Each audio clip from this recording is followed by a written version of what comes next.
آپ کی زبان سے سنا کہ حضرت عثمان رضی اللہ تعالیٰ عنہ کا گھراؤ کرنے والے بڑے بڑے جو تھے معتبر صحابہ تھے، یہ ہم تو نے میں آج تک یہی پڑھا یہی سنا کہ وہ لوگ باغی تھے یا عبداللہ بن سبا. آپ تو شاید اس پر کلام کرتے ہیں کہ ایسا نہیں تھا.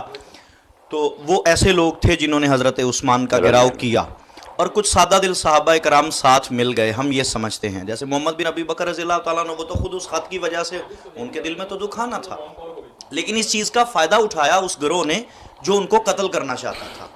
تو اس پر آپ کی کئی بار میں نے کلام سنا کہ آپ فرماتے ہیں کہ جی وہ تو بڑے بڑے جلیل صحابہ کرام تھے. تجمل صاحب، اب جو ہے نا مدینہ یونیورسٹی کے ایک ڈاکٹر، انہوں نے یہ فتنہ مقتل عثمان پر نا حدیثی روشنی میں کہ راوی کیسے ہیں سارا بحث کی ہے، بہت عمدہ کتاب لکھی.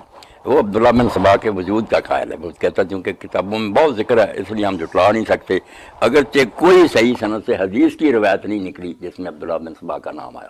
یہ سیاست تھا، مسلم جامع دوسرے، یہ سارے فتنے کی باتیں بھی بیان ہوئی ہیں، مگر عبداللہ بن سبا کا نام نہیں. وہ کہتا ہے چونکہ ذکر ہے بہت کتابوں میں ہم مانتے ہیں، مگر وہ کہتا ہے رول نہیں اس حضرت عثمان کے خلاف جو ہے نا ہنگامہ، اس میں اس کا کوئی رول نظر نہیں آیا. یہ کوئی روایت نہیں میری، نہ اس کا کوئی دخل ہے.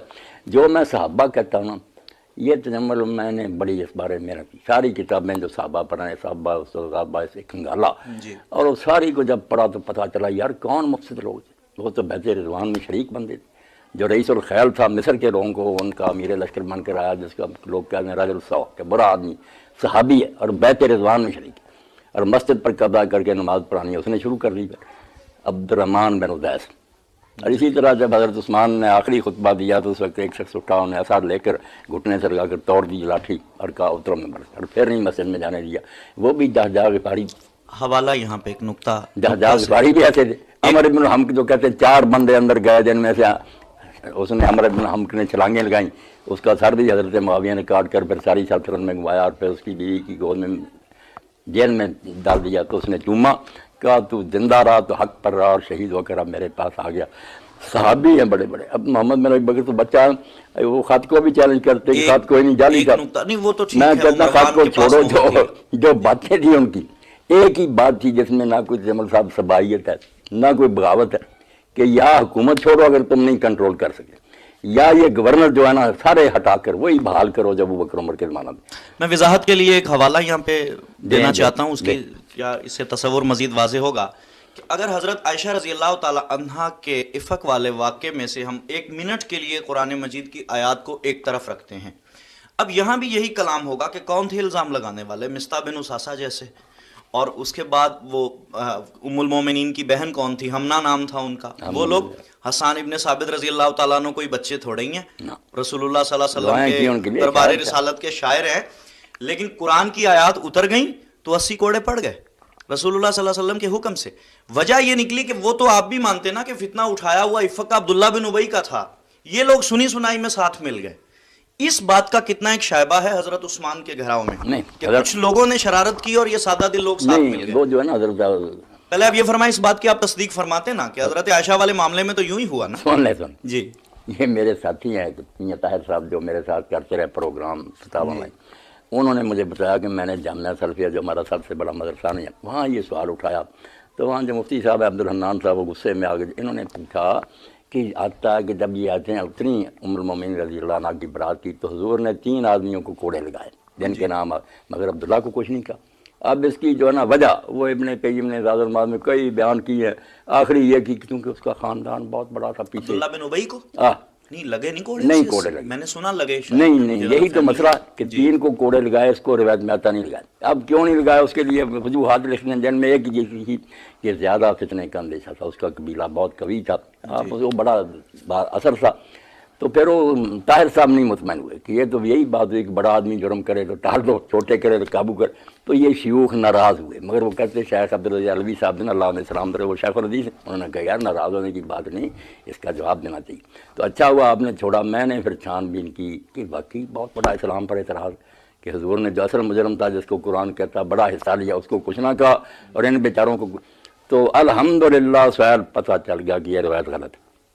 کسی کو کوڑے نہیں لگائے، نہ عبداللہ کو لگائے نہ کسی کو. اسلام بہت بڑے تان کہاں یہ کوڑے لگانے کا قصہ.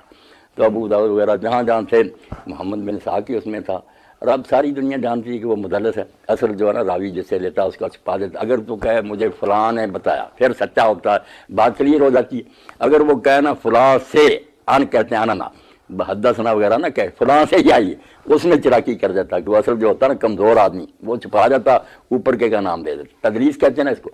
یہ سارے علماء کا متفقہ کہ ابن اسحاق میں مدلس ہے. نقطے کی بات پہ آ رہا ہوں مولانا، اس حوالے سے ہم تھوڑا نہیں سا میں نے معلوم چاہا چاہتا کہ ہوں، اس آگے نکل موقع گئے. پر نا یہ بھی بات صاف ہو جائے. بہت بڑا اعتراض ہے غیر مسلموں کا جی، آپ کہ بڑے آدمی کو چھوڑ دیا.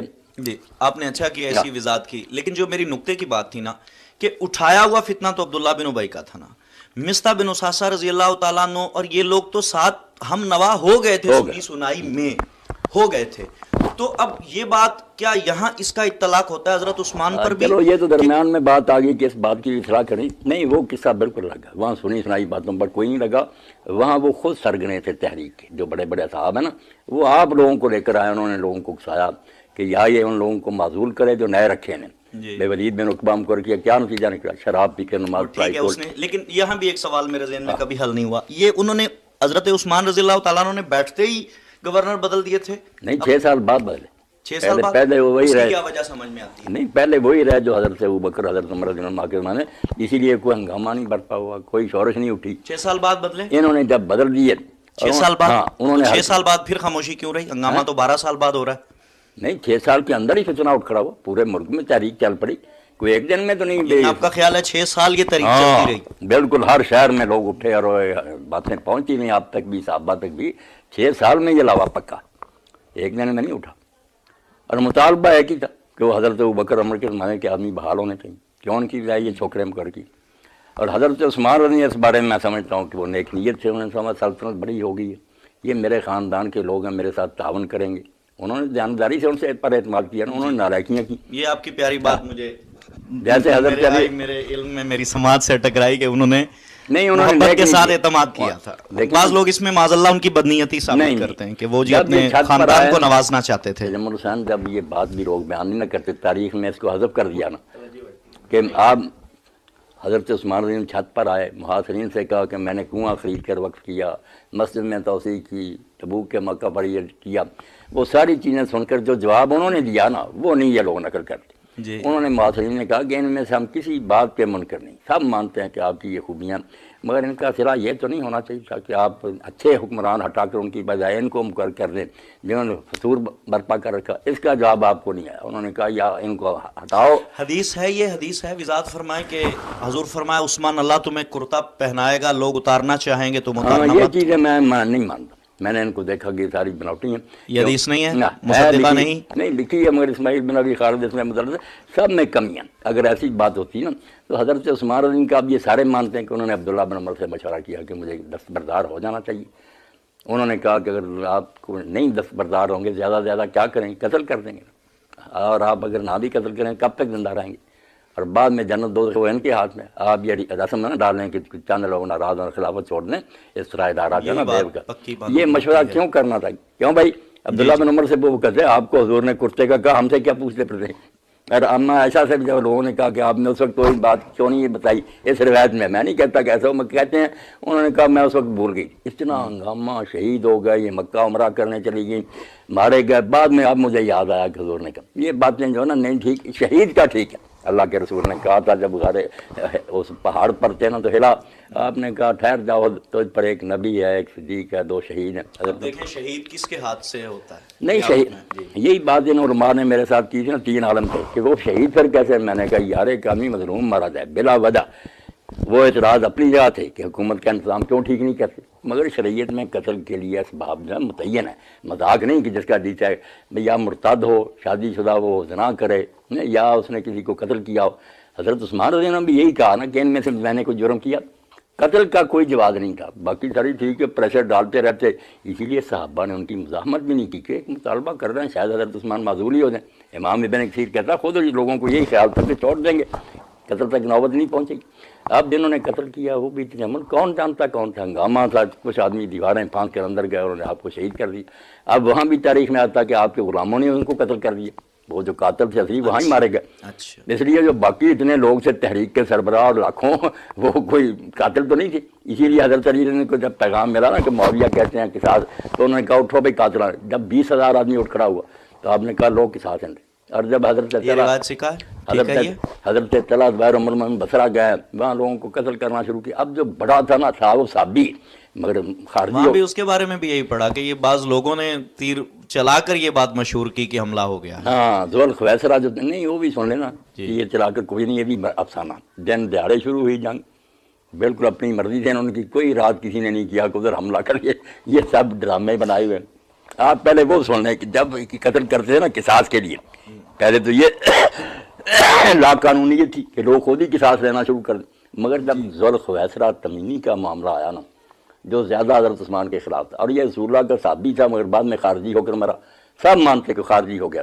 اب جب خارجی ایسے ہیں جیسے تم کہتے ہو صحابی ہو گیا، جس کو یہ نہیں نہ ماننا چاہتے، اس کے بارے میں زبان دراز ہے. میں اگر کسی کے بارے میں کہا اس نے غلط کیا، ہنگامے برا. ذوالخویسرہ تمیمی کا پوچھیں صحابی تھا ہی نہیں، خارجی ہو کر مرا ہی نہیں. پھر سب کہیں گے عبد الرحمن بن عویس تھا، تو اس کا معاملہ قبیلہ اٹھ کھڑا ہوا. انہوں نے پھر وہ سلسلہ قصاص کا بند کر دیا. تو حضرت علی نے دیکھا کہ اگر اپنے طور پر قصاص لینا ممکن تھا تو اب لو نا ذوالخویسرہ سے، اب کیوں بیٹھ کے آرام سے. کوئی جواب نہیں آیا. ایک لا قانونیت اور انارکی پھیلا دی، خلیفہ کو بھی کمزور کیا قصاص لینے کی لوٹ. اور حضرت معاویہ کی چال ایسی ہے کہ خود بیعت نہ کرو، جو بیعت کر چکے ہیں ان کے گرد خلیفہ وہ بھی ساتھ چھوڑ جائیں، بس ایک دن میں سارا بٹا بیٹھ جائے. اگر وہ خلیفہ ہے، امور تو بیان ہوئے نہیں خلیفہ برک کی بیعت کیوں نہیں کی؟ جب یزید کا دور آتا نا تو یہ لوگ کہتے ہیں یار بے شک وہ فاسق فاجر ہو، حضور نے فرمایا خلیفے کے خلاف بغاوت. اس میں تو ناجائز سپورٹ دیتے نا، میں بالکل یقین رکھتا ہوں. نہیں حضرت علی کے لیے نہیں نا گنجائش نکالتے کہ وہ خلیفہ نہیں تھا. کیوں بیعت اس کی نہیں؟ بغاوت کی، پھر زبردستی حکومت پر قبضہ کیا، بعد میں نالائق بیٹے کو اپنا ولی عہد بنا دیا.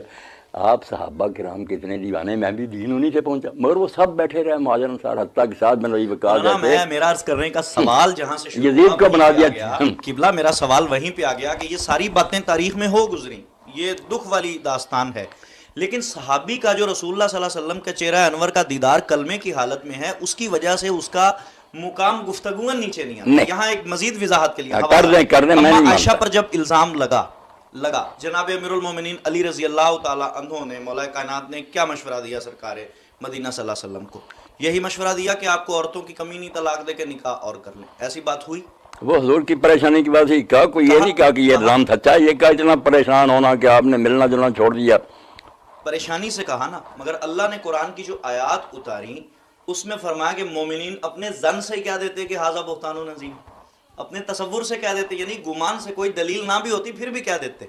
تو کیا اس آیہ کریمہ کے دائرے میں محتاط لفظوں میں عرض کروں، مولا علی رضی اللہ تعالیٰ عنہ کے بارے میں معاذ اللہ کوئی بھی لفظ کرنے سے، میں ایسا بولنے سے میں سمجھتا ہوں بندہ دین سے خارج ہو جاتا ہے. سمجھنے کے نہیں ان کی بغیر کوئی غلطی ہوگی جناب علی رضی اللہ تعالیٰ عنہ آتے ہیں؟ نہیں کوئی نہیں آتے. مومنوں سے اللہ کہتا ہے تم نے اپنے ظن سے کیوں نہ کہا کہ یہ بہتان ہے؟ نہیں انہوں نے جناب علی رضی اللہ تعالیٰ عنہ نے یہ جملے تو ارشاد نہیں فرمایا کہ حضور یہ تو صاف جھوٹ بہتان ہے. نہیں یہ تو خود حضور نے نہیں کہا. آپ دیکھیں نا، آپ نبی تھے، حضرت علی تو پھر بھی آپ کے خادمی ہیں. حضور کا تو وہ معاملہ بیوی تھی نا، غیرت کا معاملہ. بیوی بے شک تھی، مگر آپ جو نا کتنے معاملہ غیرت کا ہے، غیرت کا نہیں. آپ دیکھیں نا یہ جو قرآن کہتا مومن کہہ دیتے بہتان ہے، نبی پہلے کہہ دیتا بہتان ہے، بعد میں بھی جو وہی آئی ہے لوگ آپ کے کہنے پر مانتے تھے نا کہ وہی آئی ہے، ورنہ وہ کہتے آپ نے اپنی طرف سے گاڑی. پھر کیا تھا؟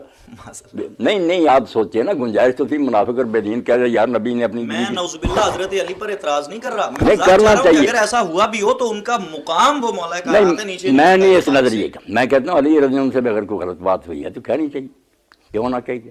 لیکن احتیاط تو ضروری ہے. نہیں احتیاط سب و شتم اور جیسے حضرت معاویہ نے لعنت وغیرہ کرائی وہ نہیں ہم کرتے، مگر غلط کام نہیں، یہ تھوڑا سا آپ احتیاط کر لیا کریں، بیڑا غرق کر دیا اور دین کا ستیہ ناس پھیر دیا. نہیں کیوں نہیں، پھر کیا تھوڑے سے نہیں یہ تجمل کیا کریں. ان لوگوں نے ان کی حمایت کر کے سارا نظام اسلامی طرف پر کر دیا. اس کا تصور ہی بدل گیا کہ جو بیٹھ جائے بس وہ کیسا بھی وہ خلیفہ ہی ہے. وہاں سے لیکن نیا رخ اسلام کے نظام کا شروع ہو گیا نا کہ برسر اقتدار آنا کی گارنٹی ہے کہ وہ ولی ہے. مولانا پھر وہی میرا تو نقطہ ایک ہی پہ میں آگے رکتا ہوں نا. پھر آپ وہ فرماتے ہیں کہ موسیٰ علیہ السلام تو نبی ہیں. میں اسے استعمال کرتا ہوں صرف مثال کے لیے کہ اس آدمی پہ قتل کی حد تو نہیں لگتی تھی جسے موسیٰ علیہ السلام نے مارا. قتل کی حد لگتی تھی اس پہ، اسے قتل کرنا چاہیے تھا. نہیں موسیٰ علیہ السلام نے اسے قتل نہیں کیا، ہو گیا نا. دیکھو نا آپ نے تو مکہ مارا، اب مکہ کو قتل کا آ رہا تو نہیں، بس اس کی آئی ہوئی تھی وہ مر گیا، ورنہ آپ کا قتل کا کوئی ارادہ نہیں تھا، کوئی چھڑانا ہی تھا نا دو آدمیوں کو لڑ دے. وہ تو گیا نا. نہیں لیکن اس میں انتہائی احتیاط نہ وہ کی ضرورت ہے. تجملہ وہ میرے بھائی وہ ہو گیا یہاں کی ہے، جان بوجھ کر کی ہے. چیختے رہے سارے مدینہ کے اصحاب کہ آپ یہاں حضور کی طرح امت کو چھوڑیں، چن لیں گے یا کوئی نیک آدمی خاندان سے بر، کوئی بات نہیں مانی. اپنے نالائق بیٹے کو جو 40 سال کا بھی نہیں تھا نہ وہ صحابی تھا، صحابہ پر اس کو مسلط کیا.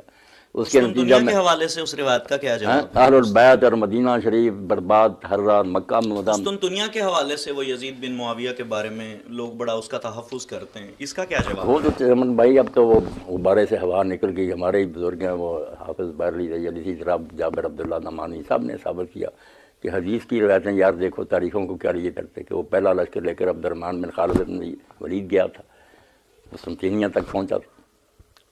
یہ تو اس لشکر میں سپاہی بھی نہیں تھا. اور پھر جو ہاں بالکل ثابت ہے، مسند احمد اور ابو داؤد شریف میں دیکھیں قسطنطنیہ تک گئے یہ لوگ. عبد الرحمن بن خالد بن ولید اس وقت پر امیر لشکر تھا. اچھا. اور حضرت ابو ایوب انصاری ہر جنگ میں گئے، کئی مرتبہ لشکر گئے. یہ تو آخری لشکر تھا جس کے بعد مہم بند کر دی، بہت بعد میں گیا. اس سے پہلے کئی لشکر گئے، کامیاب کوئی نہیں ہوئے، نہ یہی کامیاب ہوا. کامیاب تو محمد فاتح ترکی ہوا نا، کوئی 400-500 سال اس نے استنبول فتح کیا، پتہ نہیں ہو سکا، مگر جاتے رہے لشکر.